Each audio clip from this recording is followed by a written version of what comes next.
tigbasa sa simbahan. Unya, ga-practice na siya sa magambahan.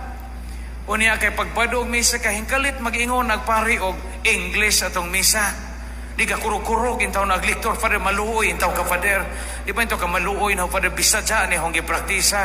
Papraktisa, intaw ko, English, Father, ingon, agpareho. Di mahimo kayo na mga foreigner, English atong misa. Unsa na pagsugod, Father. Di, magsugod na ta kay on time ni. Di, muangay ng mga foreigner og late. Di, pagpaso, nagabarag-barag, intaw siya, kapaso, kay kahanahadlok, lagi intawon siya. Karon, pag misa na, second reading siya. Second reading, suwat ni San Pablo ngadto sa taga Filipo, di ba? A reading from the letter of Saint Paul to the Philippians mana. Sa isang kahadlok ingon ag lektor, a reading from the letter of Saint Paul to the Philippines. Kulbaan sa isang